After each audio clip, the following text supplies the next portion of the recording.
believe in God, believe also in me. In my Father's house are many rooms. If it were not so, would have told you that I go to prepare a place for you. And if I go and prepare a place for you, I will come again and will take you to myself, that where I am, you may also be. Ayaw man natin mangyari. Si Nanay Perla ay huli nating makakasama sa kanyang labi sa pagkakataong ito. Sapagkat ang araw na ito ay tinakda ng Panginoon na siya ay lubusang mamamahinga sa pangalan ng Panginoon. Malungkot man natin isipin na sa mahabang panahon nakilala po natin at nakasama lalong-lalo na ang kanyang mga mahal sa buhay, ang kanilang mahal na ina. Subalit ang isang katotohanan, darating ang isang pagkakataon na magkakaroon ng paghihiwalay.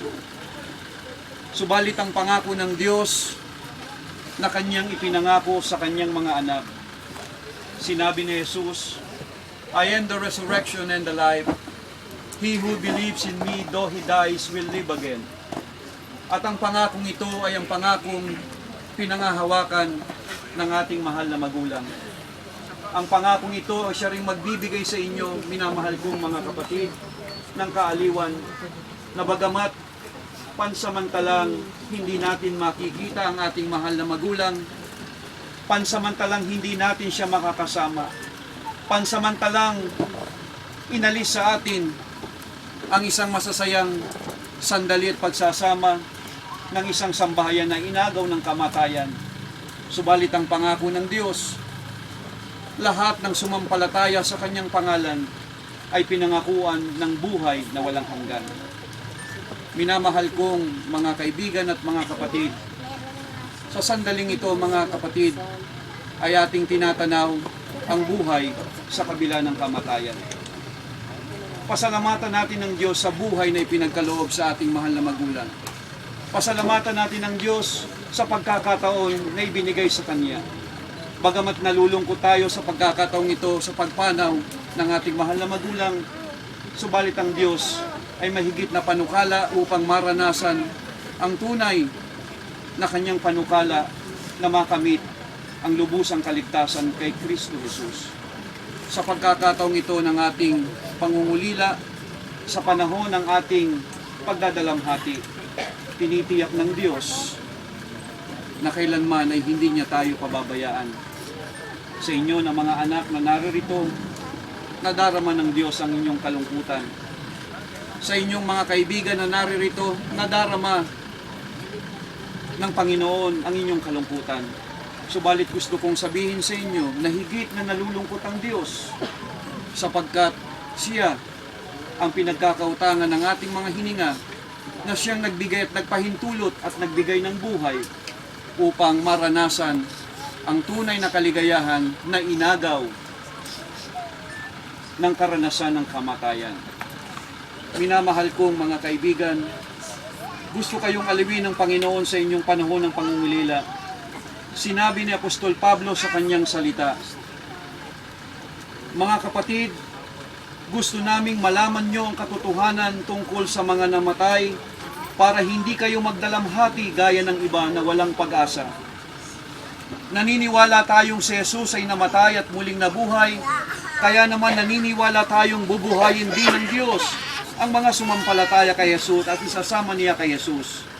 Sinasabi namin sa inyo ang mismong aral ng Panginoon, tayong mga buhay pa pagbalik ng Panginoon ay hindi mauna sa mga namatay sa araw na iyan. Ang Panginoon mismo ang bababa mula sa langit, kasabay ng malakas na utos, maririnig ang patawag ng punong anghel at ang pagtunog ng trumpeta ng Diyos. Ang mga nangungatay, sumampalataya kay Kristo ang unang bubuhayin. Pagkatapos ang mga buhay pa sa atin sa araw na iyon ay kasama nilang dadalhin sa mga ulap para salubungin ng Panginoon sa impapawid. At makakasama na natin ang Panginoon magpakailanman. Kaya nga mga kapatid, pasiglahin ninyo ang isa't isa sa pamamagitan ng mga aral na ito. Ang tunay na Kristiyano ay hindi nagsasalitang goodbye forever. Ang tunay na Kristiyano ay nagsasalita, at nagsasabi, Nanay Perla, goodbye. See you later in the resurrection morning. Amen? Amen. Sapagkat may pangako ang Diyos. May pangako ang Diyos na sa kanyang muling pagtawag sa pagtunog ng trumpeta, ang lahat ng sumasampalataya ay may pangako ng buhay na walang hanggan. At ito rin ang pananampalatayang tinanggap ng ating mahal na magulang sa pagkakataong ito. Sa pagkakataong ito, mga minamahal kong mga kapatid, bago ko ipagkaloob ang huling basbas at ang committal prayer, nais ko pong bigyan ng pagkakataon ang mga mahal sa buhay na narito na muli nyo pong suryapan ang inyong mahal na magulang. At pagkatapos po nito, ilalagay na po natin siya rito, ipupwesto na po natin at ako po ay maglalagas na at magbibigay na ng huling basbas para sa ating mahal na kapatid.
Hallowed be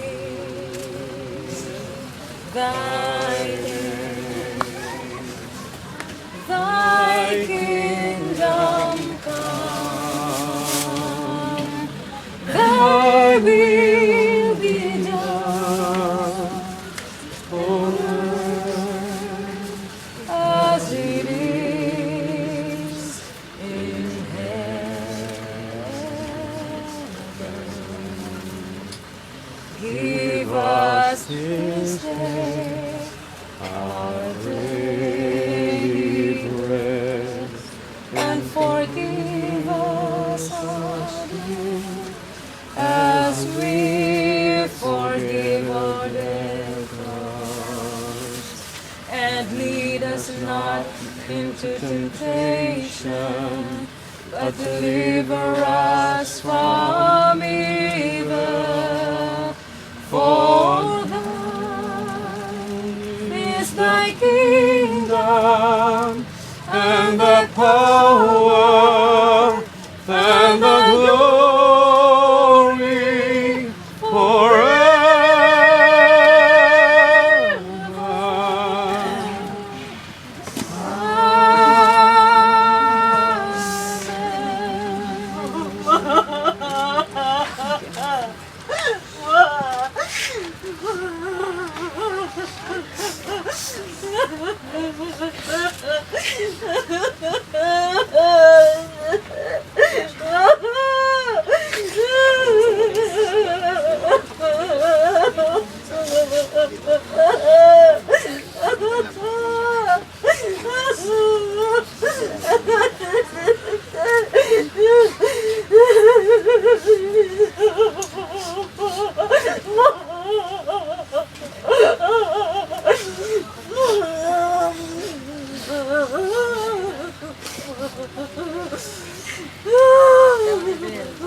Picture.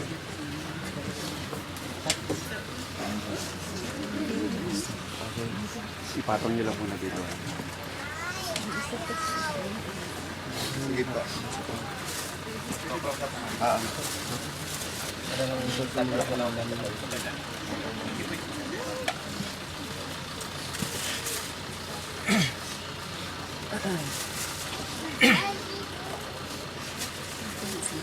Okay. Ganun, pwede na i-release. Mamaya na Ricky, pagkatapos ng panalangin ko sa pagpapalisin. Pagkatapos ng Wait lang. panalangin. Pagkatapos ng prayer. Pagkatapos ng prayer. Excuse lang po kami, sir, titito. Excuse lang, itihit lang po. Isud lang po.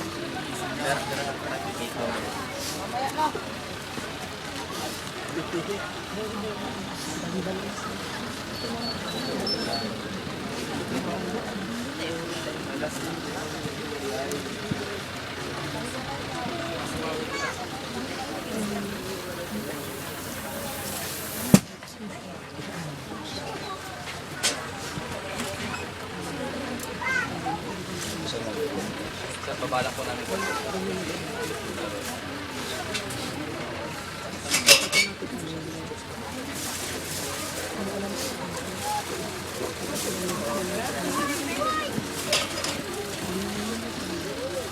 At yayamang pinahintulot ng Diyos sa pagkakataong ito ng aming mahal na kapatid na Perla ay pagpahingahin ng Panginoon sa kanyang taon.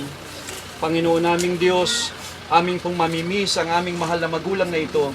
Subalit dahil sa inyong pangako na buhay na walang hanggan at muling pananauli sa muling pagpapakita ng aming tagapagligtas na si Jesus, ako bilang ministro ng Ebanghelyo ay aking itinatalaga ang labi ng kapatid na ito mula ngayon sa isang mapagpalang umaga, sa isang mapalad na pag-asa na muling pagkikita kay Kristo Jesus, mula sa alabok, patungo sa alabok, sa muling pagkikita, kapatid na Perla, sa pangalan ng Panginoon.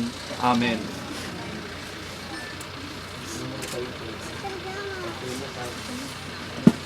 Tapin. Puputukan ng bal.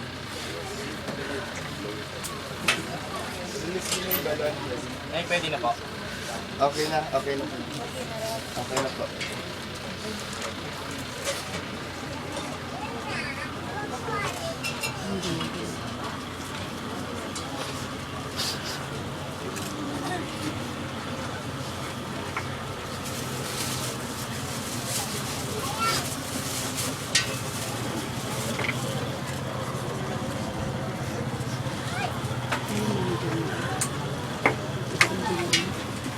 Gusto si Mama.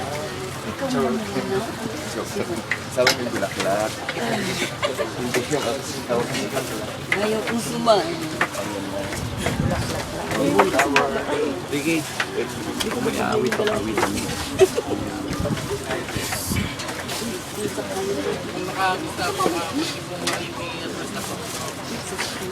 Okay na po.